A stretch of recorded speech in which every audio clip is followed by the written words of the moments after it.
I was 14 years old in this picture, and all I see is a girl that was hurt, that was wanting acceptance, that was searching for her happiness in all the wrong places. I was looking for it in food, in relationships, in guys, unfortunately, and in partying and in drinking.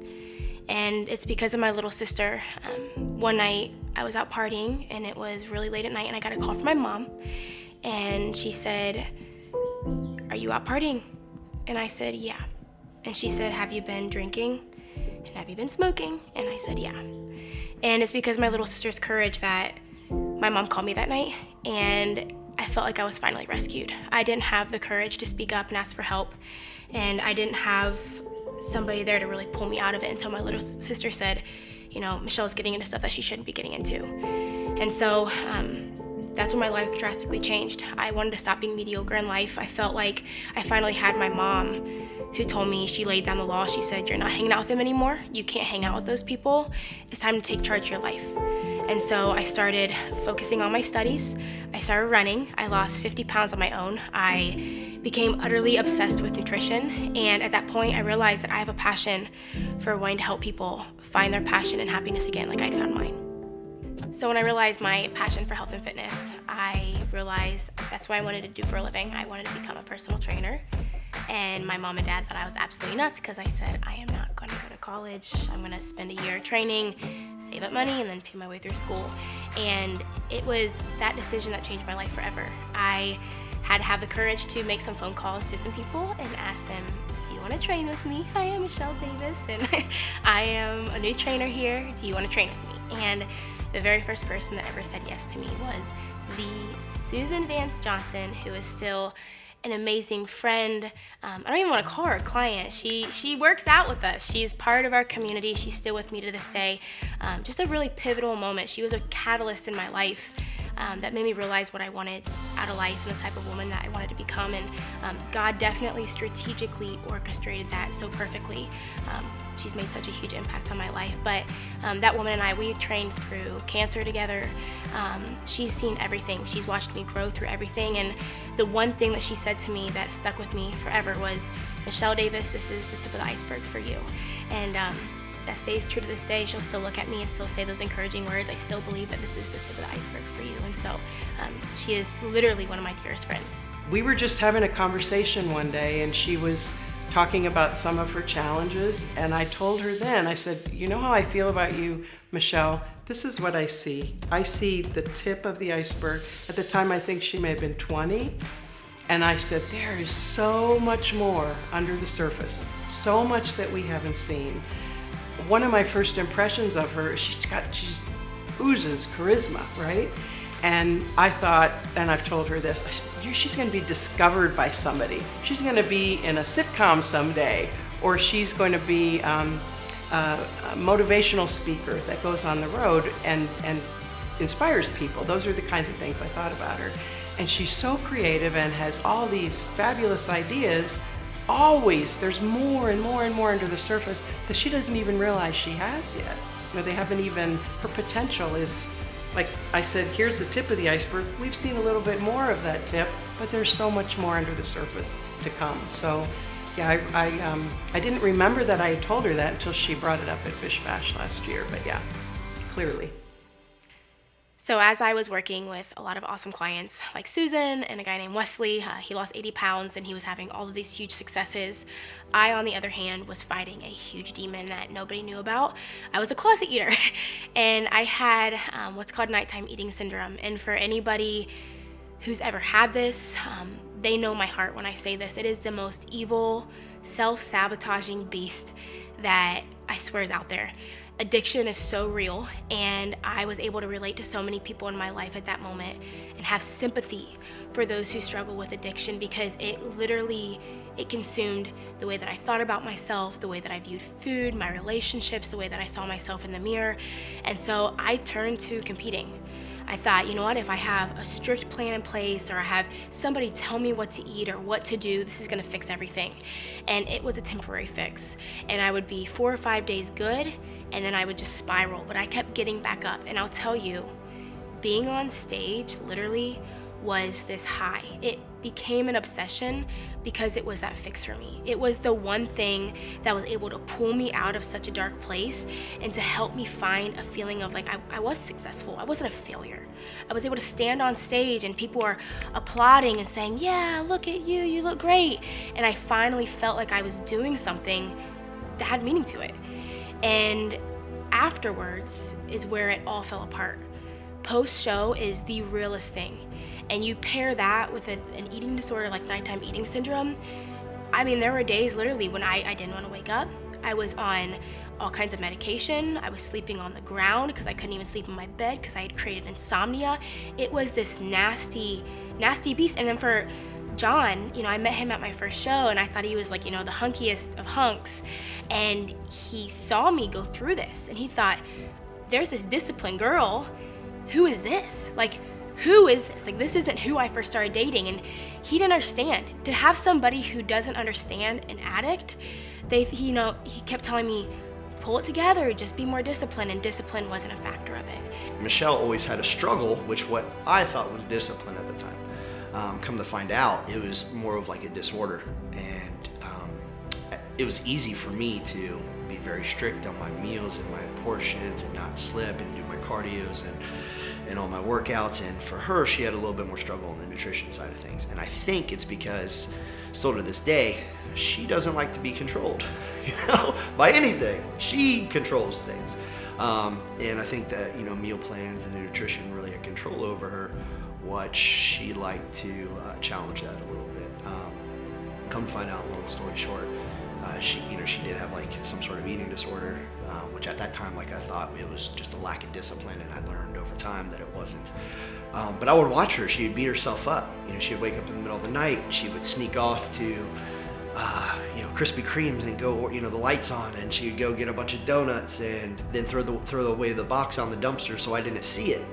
And she would, go to Kroger's in the middle of the night and eat cookies and Danishes and all sorts of stuff. But then the next day, I wouldn't even know anything happened until I see her doing double, triple cardios, like 5 hours a day cardio. And I'm like, whoa, she must have had something to eat, because I know what happens when she slips in her diet. She would try to make up for it in cardio, which all that does is rev her metabolism up even more to the point she, binges again and again and again. It's just a never-ending cycle. So I just watched her battle that for so long to the point where she just said, that's enough. And so that's truly where the root of my obsession for competing came from, was trying to overcome a disorder and to find my worth in something other than food and me feeling like I was a constant failure, but having my eye on a prize like that and pushing forward. And literally for about 4 years, the competing world just consumed me. So then I met Miss Terica, and she messaged me through Facebook and she said, I want to come train with you, yada, yada, yada. So she shows up and her first session was with Susan, and Susan handed Terica her butt. And I will never forget that first workout. Terica stepped in my office and she said, my body just loves being fat. And she just looked at me and she just like, huh, okay. It kind of just was like, she didn't want to be rude, but she was like, no, you're just not feeding your body right.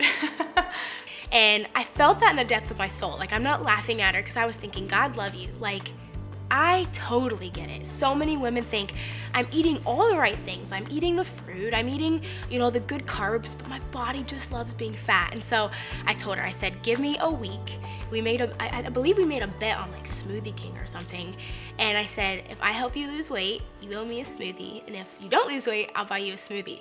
And so she's like, done deal. And so within a week, she lost weight and she's like, you know what you're talking about, let's do it. So Terica became my buddy, but more than a client, she really transitioned into a best friend. And next to John, she was the only person that saw me go through what I went through. And for the longest time, I hid it from her because I didn't want her to see me struggling.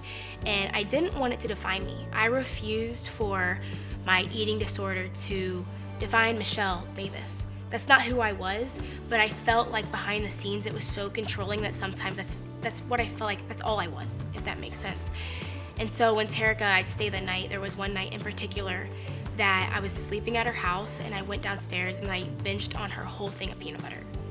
And I'll never forget standing in the closet, not having control over what I'm doing, but knowing that this was absurd. Like, why am I eating her peanut butter? But I couldn't stop myself.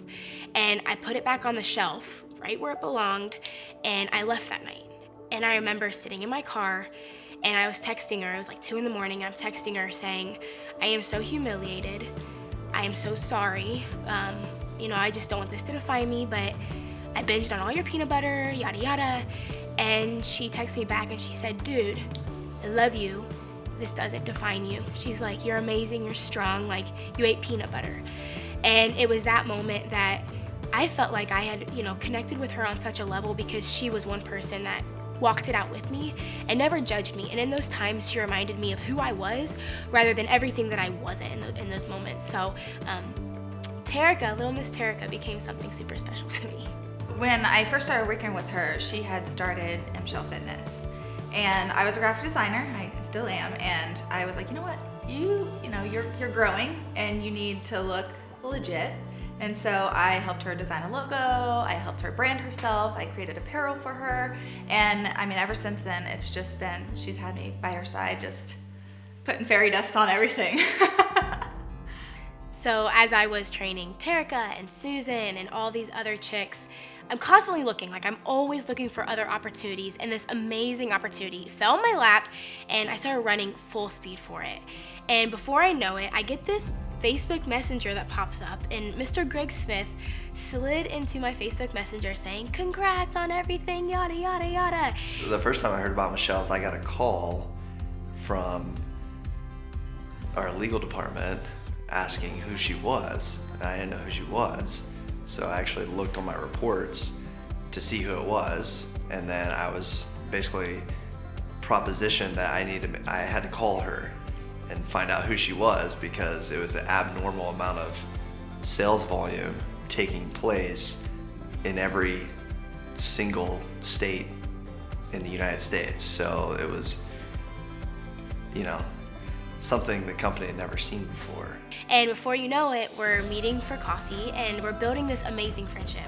And he is just mentoring me and teaching me so many things that I didn't know about myself. He's challenging me, and I'll never forget, he's like, I don't want to change you, but you kind of got this little like hood rat, gym rat like persona. Like you gotta, if you want to attract those type of people, then be that. But if you want to attract a different type of person, we need to become that. And so I always appreciated that. He said, become who you want to attract. And so I'll never forget, he had this thing called the sandwich method, and I would always get a call. He's like, hey, he would put the bun on, I love you, I think you're great, you're so coachable, but then he would come in and lay the tough love, and then once again he'd come in and finish the sandwich, but thanks for taking the criticism, I know I can always coach you and talk to you. And so it was moments like that I had somebody, I didn't really ever have somebody come in and crack the whip and say like, this is what you're doing and da da da da da, and he was always able to have those hard conversations with me and really break it down and then lift me back up. And so that was really special. But as that journey continued, I really started finding myself. Because of Greg and because of this amazing opportunity, I found a lot of people who had a life that I wanted to have. And for so long, I had these blinders on to the competing world and thinking that's where I wanted to be. But I started to find some really amazing women. I found women that, world-class women, and the most beautiful thing is they didn't look like a competitor, but they were everything that I ever wanted in a woman that I didn't realize that I ever even wanted to be, if that makes sense. And so I desired that. And at that point in my life, I came to a moment where I realized that I was gonna put the competing world on hold. For 1 whole year, I was gonna just put it on hold, because what if there was more to life? And I actually made this YouTube video where I'm walking on this treadmill and I look in the camera, I'm all sweaty, I'm 1 week out from my last show, which was forever, but I said, this is my last show for a year. And I'm walking on that treadmill and I said, 1 year from now, I'm gonna look back and be so glad I made this decision. It was that pivotal moment that my life went to a completely different direction. Literally within 1 month, I was moving to Houston, Texas. I was asking John to marry me, come to find Jesus in November of 2015. My life radically changed from the inside out. I was becoming a different person. I didn't have the same eyes that I once had. I found beauty and love and worth in my personal savior. That's the truth. It wasn't no longer in people or the acceptance of others or a stage, but I was finding that I was enough just the way that I was. And so with that, after, John and I got married, the hardest part of it all was, even though I left the competing world, I thought it was all gonna be sunshine and rainbows because I was gonna love myself and I wasn't gonna beat myself up. And the hardest part is that that's what I wanted, but I still had to have the transformation. And I didn't see the fruits right away. And a matter of fact, I was spiraling out of control and I was a mess and I was binging, but I continued to keep my eyes on what I wanted instead of looking back because I knew a better life laid ahead in front of me. So I ran from the fitness industry. I was done. I was like, no more. I'm gonna do me and I'm gonna find Michelle Bishop for who she really is. And at that point, I was ready to start a family. I was ready to stop putting a family on the back burner because I wasn't in the best shape of my life to conceive. I was ready. And so we finally did, praise the Lord, after a year of trying, we got pregnant with Rory. And at that point, I never have been as in tune with my body as I was during that pregnancy. It is amazing what it did for my mentality, grace. I saw myself for what it was doing. I accepted and I welcomed the extra pounds that my body was putting on. I saw my body for being a woman and truly putting a blessing into the world. And at that point, I was working out and I was working, walking on the treadmill and doing at-home workouts. And John kept telling me, God love him. Because if anybody has been persistent in my life to pushing me to become more and do more, it's my husband. And he kept coming out to me in the garage. He would sit down and I would literally take my headphones off and I'd say, what? And he's like, and he's like, I know you're not gonna wanna hear what I have to say. And I would get so frustrated because I knew he wanted me to go back there. And he wanted me to help women that were there. He said, you have something, you have a piece, you have an answer, you have something that so many women need. You need to take it to them. You've got to do something about it. And he kept encouraging me to do this stupid boot camp. And I was like, I don't want to do this freaking boot camp. Like, I don't want to do it. And I remember I'd get so hot and bothered about it. And he literally said, come in the kitchen, I want to talk to you. And so it was after one cardio session, I'm walking with my belly, and I walk in the kitchen, and he said, can we go in the bedroom, turn the lights off, and let me talk to you? And I said, why would we do that? He said, because I'm probably gonna cry when I tell you this. And I said, well, stand across the island. We had this big island, so he's all the way across the island, and I'm sitting on the other side, and he said, Michelle, if there is anybody that could change the world, it's you. And I remember sitting there, taking my husband's advice, being like, no. He had these big tears in his eyes, and he said, Michelle, and he was so firm, he said, Michelle, if anybody could change the world, it's you. And I knew in that moment, I humbled myself to really receive what he was saying, and I was ready. I said, okay, let's do it, and I trust you. I trusted him. And I put me being scared in his hands and knew he wouldn't lead me wrong, and I knew he wouldn't allow me to go back there. And so we kicked off Bish Bodies 1, and then we did 2. We raised money for the floods in Houston. All the proceeds went to that. That was super fun. So I was like, sure, I'll do another one if we could just donate the money. And then we did 3, and then everybody said, what are we gonna do after this? And I said, well, I'm loving it too. It's been great for postpartum. At that point I had Rory, so Bish Bodies 3, we did Bish Bodies 4.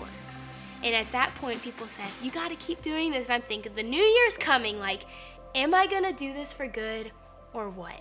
Are we gonna continue to do this? And that is literally when we made one of the best decisions of our life, and we launched TLE.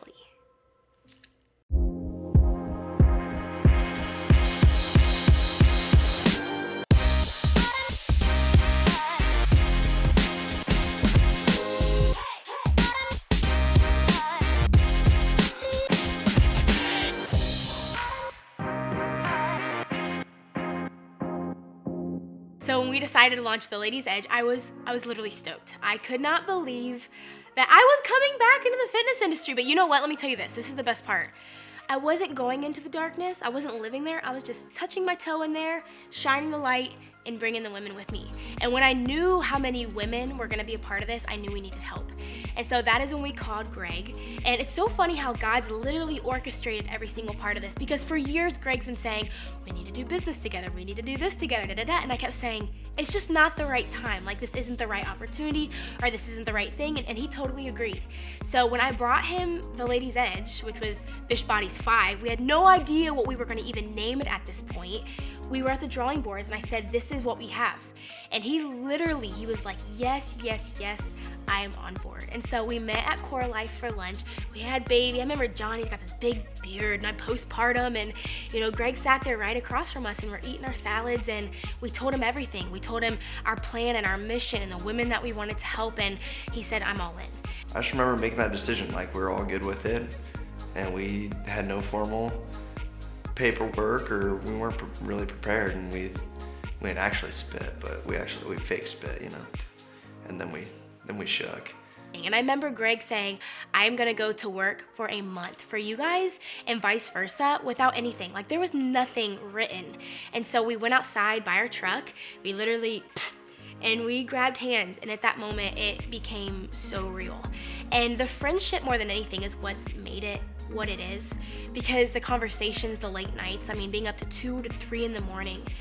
There was one week, on the launch of the Ladies Edge, I remember us saying, December 17th, it's going down. Like, this is the day.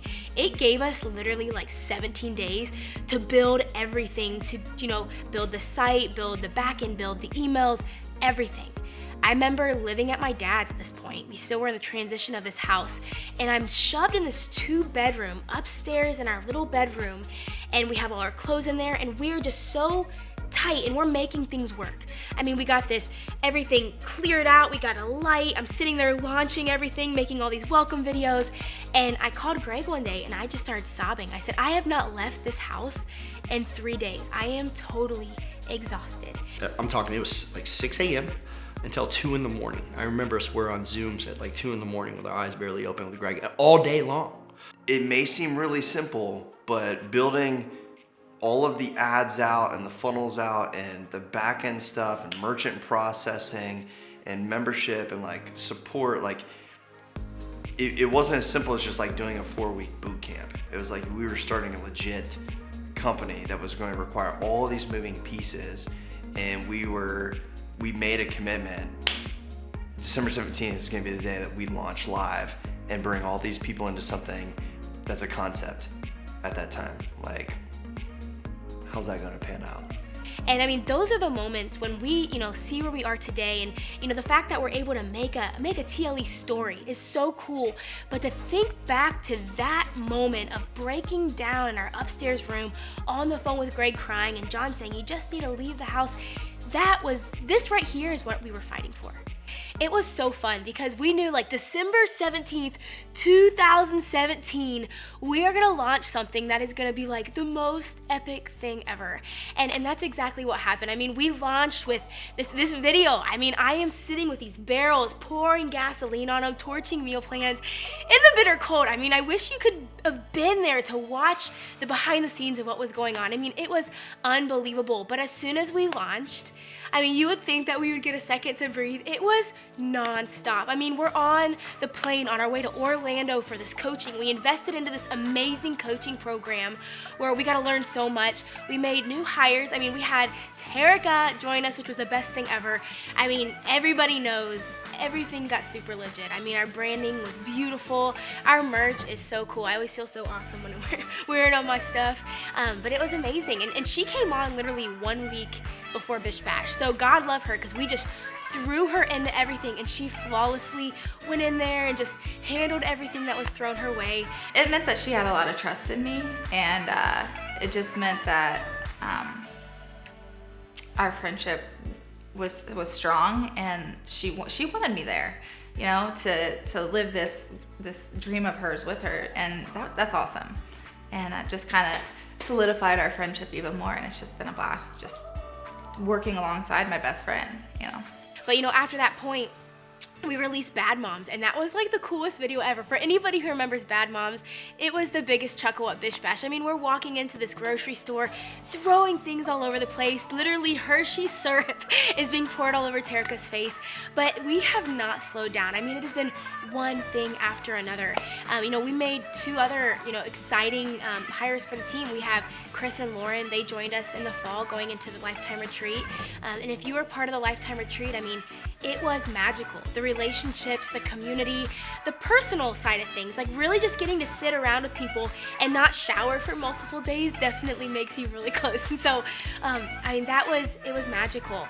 But as we round into 2019, things have really slowed down to speed up. It's been really neat seeing what's all happening behind the scenes. I mean, us as a team, we get to really see everything strategically just lay out, because we realize what we accomplished in 2018, it's mind-blowing. I mean, if you were to show anybody everything that we were able to do as a team in 2018, you can't even wrap your mind around it. So when we came into 2019, we realized that we have something that is so sustainable, that is so amazing, and we really just had to get our pillars in place.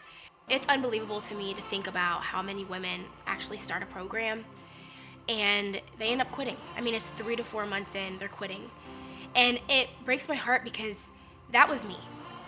I was the girl for years of my life. I mean, you look back at that picture when I was 14 years old, I desperately wanted change, and I was willing to do anything to get it. And I think of these women who are 3 to 4 months in, and they just keep quitting. And then within the Ladies' Edge, I am seeing something that I've never seen before. I see women, all different ages, from all over the world, holding up this. And what this symbolizes and what this means to me is that they're doing it, and that they're making it. And they're posting their sweaty selfies, and in their caption, they're sitting there looking what I feel is like straight at me through this picture, and they're holding this finger up, and it says year 1 and forever to go. And there is this confidence and there's this pride that they're saying, I'm doing it.